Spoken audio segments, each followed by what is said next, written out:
A very good morning. Thanks for clicking on to the US edition of the video today. Like I did with the European edition, I wanted to look at the winter forecast, which of course was released yesterday, and just kind of covering a few points that I've already mentioned. Of course, we've got the high likelihood of a La Nina developing. Probably has developed, but it hasn't been officially declared yet.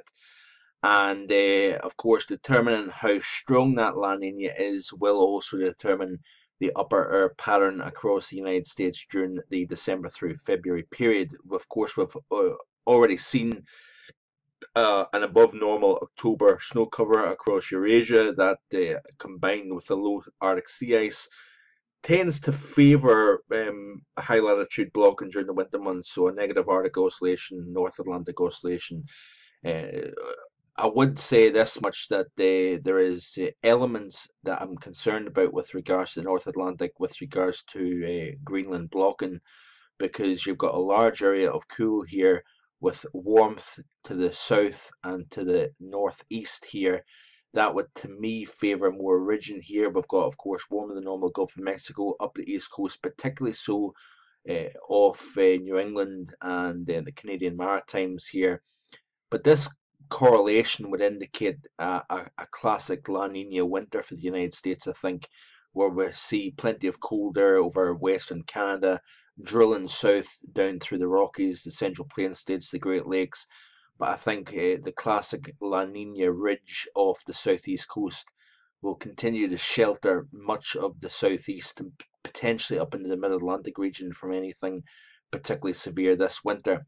So I do think that we are going to see wetter and colder Pacific Northwest over the northern tier of the country, and a bit of a battle zone, I think, over the mid-Atlantic region here between warm and cold here. I think we could get some ice storms to throw in for good measure.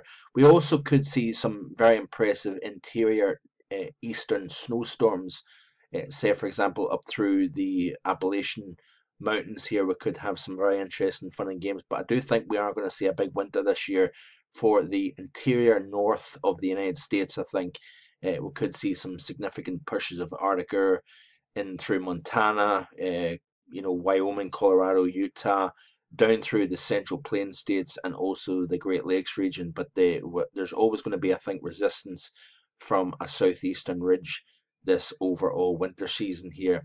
So certainly it does look as if things are changing in the multi-year period. Of course, we were talking there for a good few years about this warm pull over the North Pacific, and of course the warm winters that were consequential of that over Alaska and the northwest of Canada. We've seen a couple of pretty severe back-to-back winters for the north central and northeastern half of the country.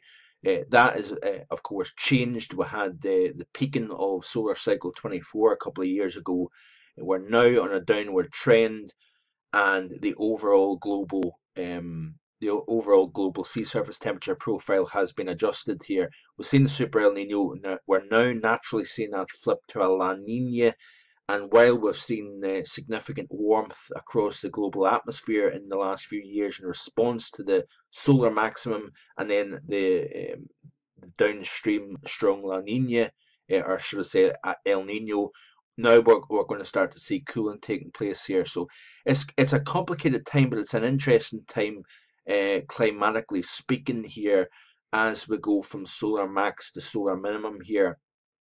And I do think the core of the cold is going to be more focused over the western interior and the central portion of the United States, warmer in the southeast, warm in the southwest, and a bit of a battleground in between here. But it does look as if the El Nino is now giving way to that La Nina. And like I say, it depends on how strong it is. That is going to be influential, I think, in terms of how much we get cold air out of Canada discharged into the United States here. So plenty of interesting things to come. Keep it right here on YouTube and on markloganweather.com for more. If you haven't already done so, read the US Winter 17-18 forecast, which is online, and I'll be back hopefully in the next few days with more information. Have a great day. Thursday. Bye for now.